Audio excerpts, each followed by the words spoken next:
What if I told you there was once a king so twisted in body and mind that his own people believed he was cursed by the devil himself? Imagine a monarch whose every movement, every glance whispered of an ancient malediction. His name was Charles II of Spain, El Hechizado, the Bewitched One. But here's the truth: no priest dared speak aloud. Charles was not cursed by spirits or demons. He was cursed by the very blood of his dynasty. In this story, you will see how the most powerful royal family in Europe destroyed itself from within until its final king became a living monument to the dangers of greed, pride, and a bloodline kept too pure. And when they cut him open after death, what they found inside would haunt the corridors of history. This is not just a biography, it's a warning. If you're ready to open the door to one of history's darkest chambers, subscribe now. We're only getting started. The Spanish Habsburgs were the mightiest rulers of the 16th and 17th centuries, their empire stretching across continents. But their obsession with pure blood was more than a tradition, it was a dangerous game with fate. Cousin married cousin. Uncles married nieces. Each generation folded in on itself until the family tree resembled a knot. When Charles was born in 1661, he was the product of nearly 200 years of genetic entanglement. His parents were uncle and niece, his grandparents the same. The pool of blood that had once carried the vitality of conquerors was now a stagnant pond breeding weakness and deformity. The cradle in which the infant Charles lay was ornate, draped in gold-threaded cloth. But inside, the baby seemed fragile, ill-formed. His head was too large, his limbs too thin. Nurses whispered that the child's cries were soft and breathless, as if even the act of living was too heavy for him. Rumors slipped beyond the palace gates. This was no healthy heir, but a boy marked by the sins of his ancestors. In taverns, people muttered that the devil had touched the child. The first sign of something deeply wrong was his jaw. It jutted forward grotesquely, creating a gap that could never close. Even at rest, his lips hung apart like a broken door. This was the infamous Habsburg jaw, exaggerated to a monstrous degree. When foreign ambassadors came to meet their new king years later, they would be startled by this deformity before they heard a single word from his mouth. It was the physical signature of a dynasty's slow self-destruction. Eating was an ordeal for Charles. His teeth did not meet. The upper row sat entirely behind the lower. Meat had to be minced to a pulp bread, soaked until it disintegrated. Soups dribbled from the corners of his mouth, staining the fine lace of his collars. Servants hovered with linen cloths, dabbing away saliva, as if performing a sacred ritual of embarrassment. Meals in the royal dining hall meant to project power, and elegance became silent, awkward spectacles. His speech was barely intelligible. Words emerged in wet, slurred mumbles that even his courtiers struggled to understand. Foreign envoys often needed interpreters not for the language, but for the shape of his words. His own mother, Queen Mariana, confessed in private letters that she feared he might choke on his own tongue while sleeping. Imagine the ruler of the Spanish Empire, master of colonies and armies, considered a choking hazard by his own family. The jaw was only the beginning. Charles' entire body was a catalogue of deformities. He grew slowly, his limbs spindly and weak. His head seemed to wobble on a neck too frail to support it. By the age of 5, he still could not walk. Not until he was 8 did he manage a shuffling, unsteady gait, clinging to furniture and walls like an elderly man in his final years. His spine was curved, his posture stooped as though invisible hands were pressing him down. His mind was as fragile as his body. Tutors found him unable to concentrate for long. Lessons slid from his memory as water slips from a broken vessel.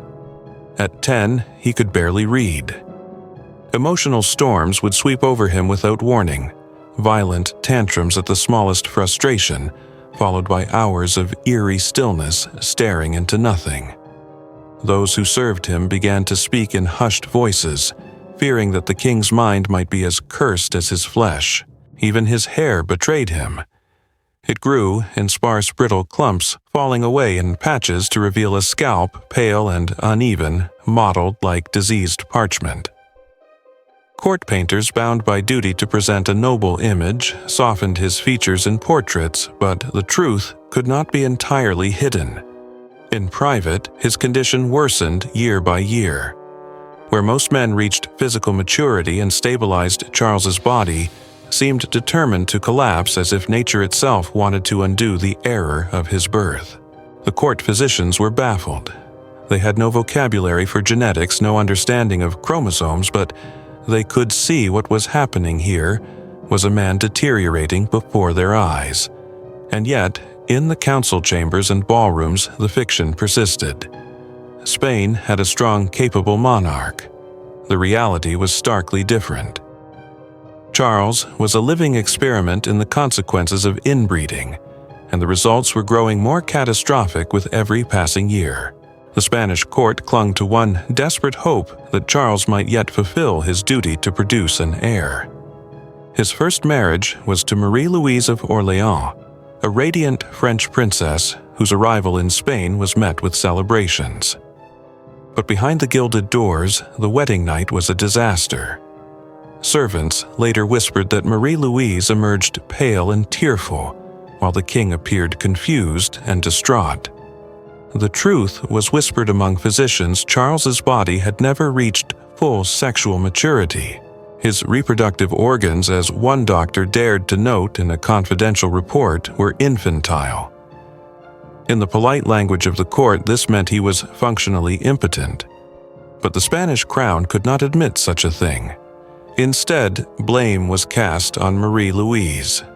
She was declared barren, subjected to humiliating medical examinations, forced to drink foul herbal concoctions, and endure painful procedures. All of it, of course, was useless. The once vivacious princess grew despondent. Her days became filled with prayers for a miracle that would never come, and nights haunted by the knowledge that her failure, though not her fault, was fueling whispers and hostility around her. Historians still debate whether she died from illness or was slowly poisoned by the very treatments intended to cure her. She was only 26 when her life ended, leaving Charles without an heir and without hope. Within months, the king remarried. His new bride, Maria Anna of Neuburg, was chosen for her reputed fertility. Her family boasted many children. But Charles, by now, was in his 30s, his body weakening, his energy drained. Maria Anna's first impressions of her husband were carefully omitted from her official letters, but her private correspondence revealed the truth. She was horrified by his physical state and quickly realized producing an heir was impossible. The court doubled down on desperate measures. Renowned physicians were summoned from across Europe, scouring ancient texts for remedies. Potions were brewed, poultices applied, and rituals performed in the hope of restoring the king's virility. Nothing worked.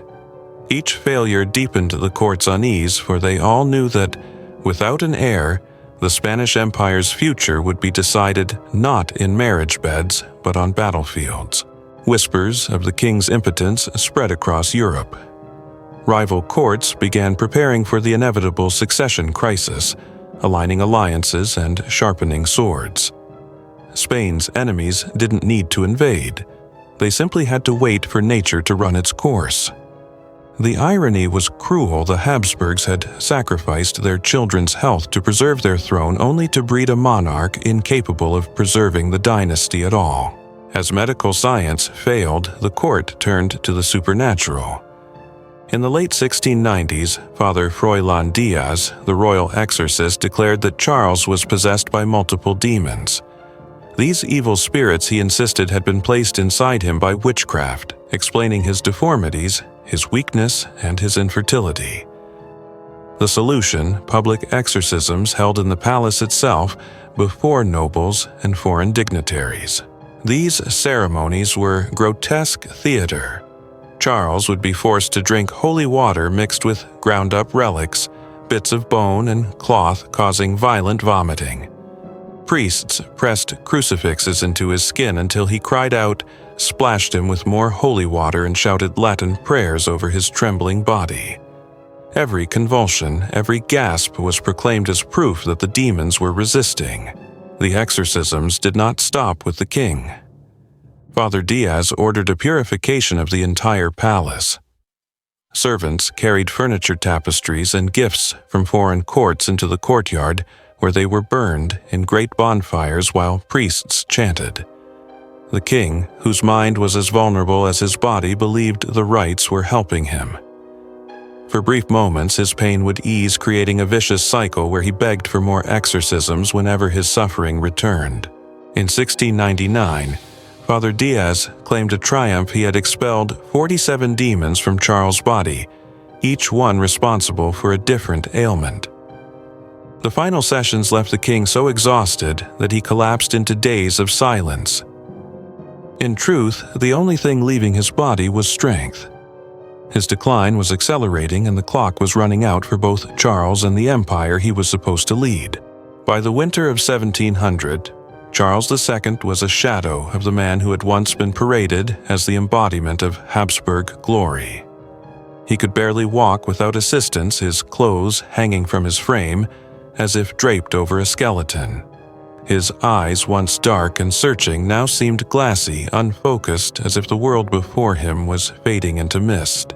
The court was split between those who clung to superstition and those who feared the truth. Priests urged more exorcisms, convinced the devil was making his final stand inside the king's body. Physicians, in hushed and anxious tones, warned that the end was near. No medicine, no prayer, no ritual could repair decades of damage written into his very genes. Outside the palace walls, Spain itself was weakening. The empire was stretched thin, its colonies restless, its coffers strained by endless wars. The people whispered that the king's frailty was a mirror of the nation's own decline. Farmers, merchants, soldiers all felt the weight of a ruler who could not rule, yet whose mere existence kept the kingdom in dangerous suspense. In the private chambers of the Alcazar, Maria Anna of Neuburg played a dangerous game. Her letters to her family in Germany painted Charles as doomed, his death imminent, while she maneuvered for her own influence over the succession. Allies were courted, promises made, and lines drawn. The throne of Spain was not merely a seat, it was a prize that could decide the fate of Europe. Every day Charles lived was a day of quiet calculation among the great powers. France, Austria, England, and the Dutch Republic all eyed the Spanish crown like predators circling a wounded stag. The War of Spanish Succession was not yet declared, but in diplomatic backrooms it had already begun. By late autumn, Charles's decline accelerated. He struggled to swallow even the softest foods, often choking and coughing through meals. His weight dropped further. His face, gaunt skin yellowed. Fever came and went in waves, leaving him shivering under heavy blankets, despite the heat of the palace rooms. On the evening of October 30th, 1700, a violent fit seized him. Witnesses said his breathing grew shallow, his lips turning blue. Priests rushed in with relics, pressing them to his chest as he gasped. Whether from faith or desperation, he clutched a crucifix so tightly that his knuckles whitened. But the prayers could not halt what was coming. At dawn on November 1st, All Saints' Day, Charles II of Spain took his final breath. He was 38 years old. His death was met with an eerie silence inside the palace, a stillness heavy with the knowledge that an era had ended. Servants wept in corners. Nobles exchanged guarded glances. And beyond Spain's borders, the great powers began to move their pieces into place. The official cause of death was recorded in vague, respectful terms, but behind closed doors there was a hunger to know the truth. The court ordered an autopsy, an act both scientific and symbolic. For decades, the king's body had been the subject of rumor and speculation. Now it would be laid bare. Dr. Geronimo de la Fuente Piñuela, the royal physician, led the examination. As the first incision was made, those present braced themselves. What they found would be so disturbing that the official report was initially suppressed, deemed too dangerous for public knowledge. But whispers have a way of escaping, and soon the horrors inside the bewitched king would be known to all of Europe. The moment the chest cavity was opened, a stench so foul filled the room that several attendants staggered back, covering their mouths. One surgeon muttered a prayer under his breath. This was no ordinary decay. It was as if the body had been rotting from the inside long before death claimed it. Dr. Piñuela began with the heart. What he found left him pale. The organ was no larger than a walnut, blackened and shriveled, resembling burnt leather. In a healthy man, the heart weighs around 300 grams. Charles's was a fraction of that. The fact that it had kept him alive for nearly 4 decades seemed nothing short of impossible. Moving to the lungs, the doctors discovered they were riddled with rot. Fluid oozed from their surfaces and patches of gangrene clung to the tissue. The smell was overpowering. One assistant had to leave the room entirely, the bile rising in his throat. The remaining physicians exchanged looks that said, what no one dared speak, this man had been slowly drowning from within. But the worst discoveries were yet to come. As they opened the abdominal cavity, the doctors found the intestines dark, swollen, and putrid, some sections already breaking down into a mush of necrotic tissue. It was a landscape of disease, a testament to years of internal suffering. Then came the examination of the reproductive organs, the very source of Spain's dynastic crisis. They were underdeveloped to the point of being non-functional, a confirmation of what many had whispered but few had dared to say aloud. Here lay the reason no heir had been born, a political disaster carved into the flesh of a king. Finally, the skull was opened.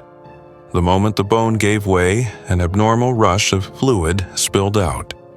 This was hydrocephalus water on the brain, though the physicians of the time had no precise name for it. The brain itself was discolored and malformed, the tissue soft and strangely fragile, as if it had been starved of life from the beginning. Dr. Piñuela stood in silence, his hands trembling slightly. He would later write that it was a miracle this body sustained life for so long. Not a single organ was free from disease. Every part of Charles had been compromised, weakened, or destroyed by the inheritance of centuries of inbreeding. The findings were so extreme that rather than dispelling the rumors of a supernatural curse, they gave them new fuel. People whispered that no natural body could survive in such a state without dark forces keeping it alive. In taverns, the old stories of the devil's mark returned, now mixed with the chilling details from the autopsy. Across Europe, the report spread in fragments and whispers. In some courts, it was read with scientific curiosity, in others with superstitious horror. But in every palace, one conclusion was shared: the Habsburgs had pushed their bloodline too far. The price of their obsession with purity had been a king whose very body was a battlefield between life and death. Within weeks of Charles's burial, Europe erupted into the War of the Spanish Succession.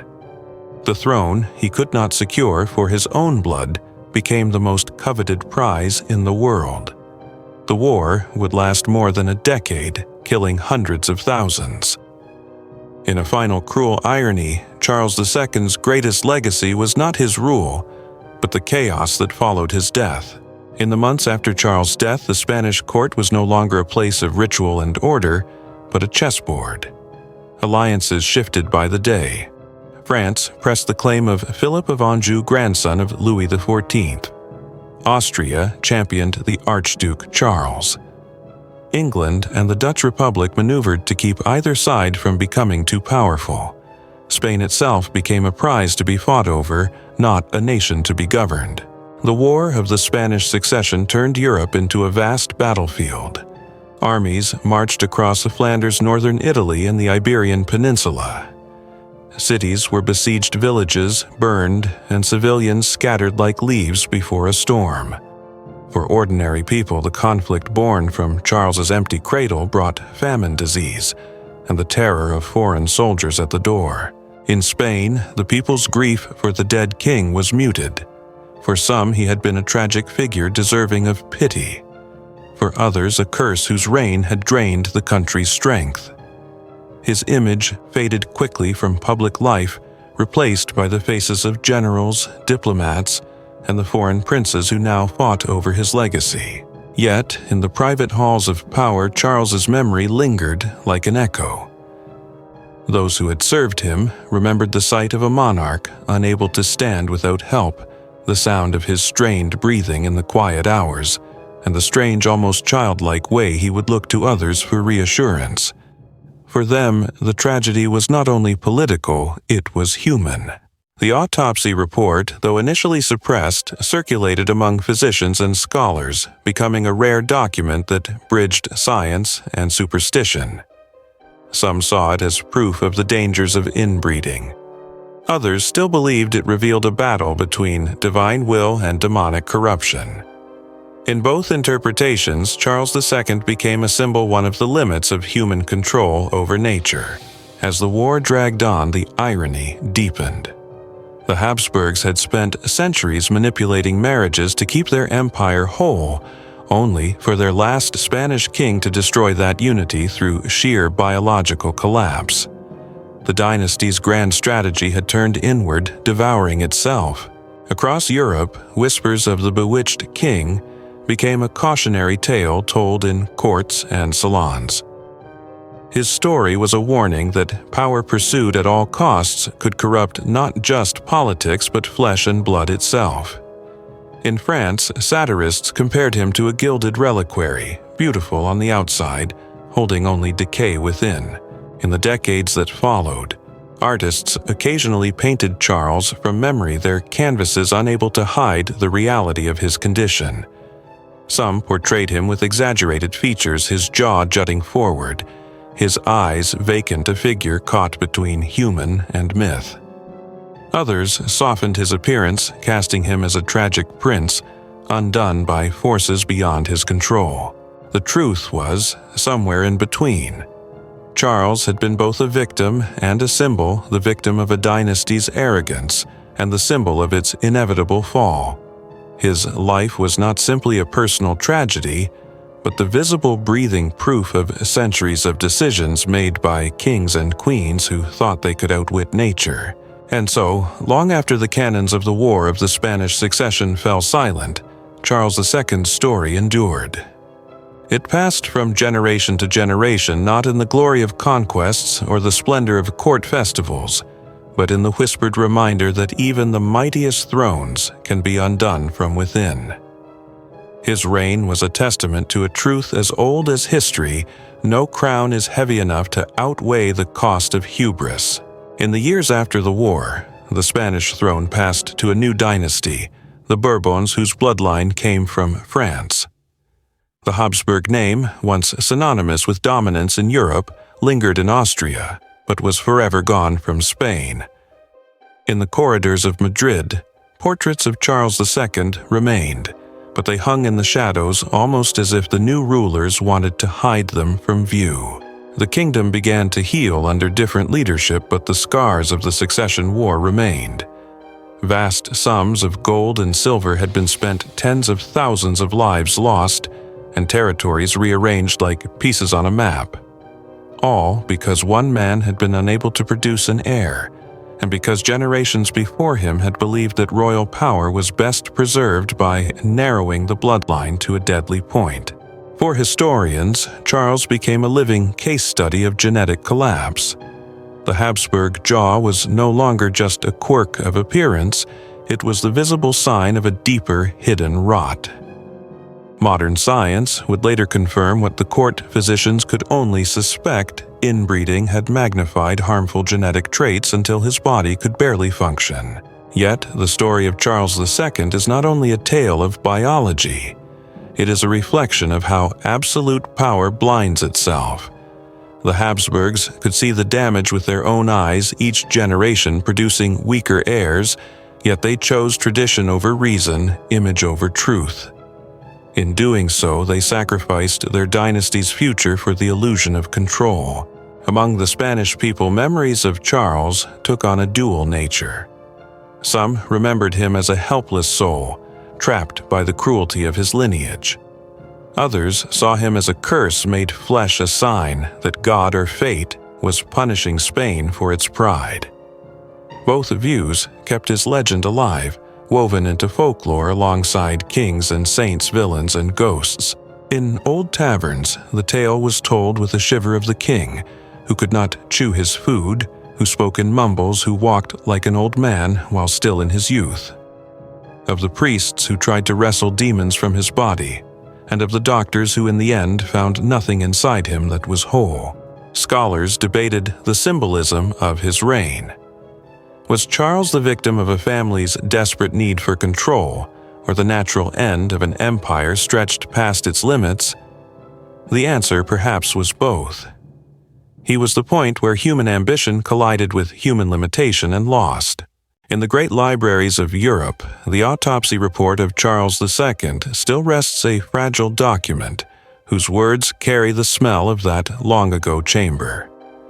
It speaks not only of shrunken hearts and rotting lungs, but of the slow unraveling of a kingdom.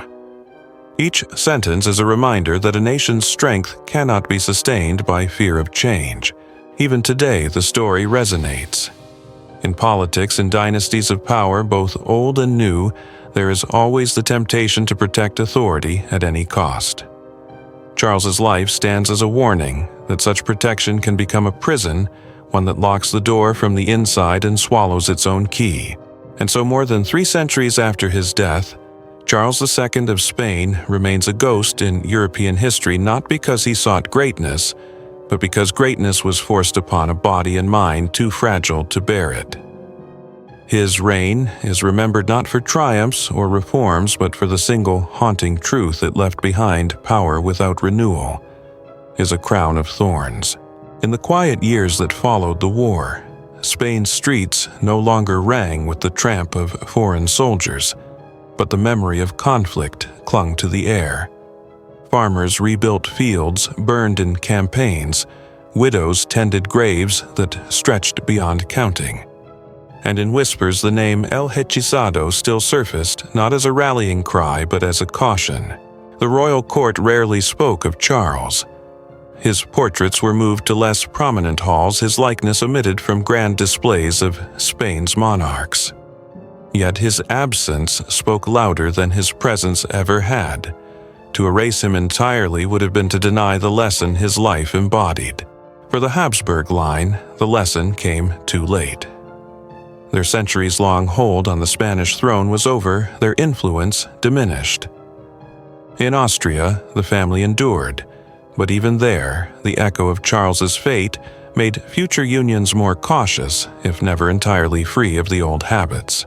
In the centuries since, historians have returned to Charles' life again and again, each finding new meaning in his story. To medical scholars, he is a tragic proof of what unchecked inbreeding can do. To political historians, he is the embodiment of an empire rotting from the inside. To storytellers, he is a figure of Gothic melancholy, a man born into splendor yet denied the simplest human joys. There is something deeply human in the image of Charles, sitting in a high-backed chair, jaw-slack eyes unfocused, not because it is grotesque, but because it is vulnerable. Behind the rituals of monarchy and the myths of divine right, there sat a man who could not choose his fate, who was as much a prisoner of the crown as he was its wearer. Some accounts tell of nights when the king would wander the palace corridors alone, trailing his fingers along the cold stone walls, muttering prayers or fragments of lessons he had once been taught. Servants learned not to follow him. In those moments he seemed to belong to another world, neither entirely in the realm of the living nor the dead. Whether these stories are true hardly matters.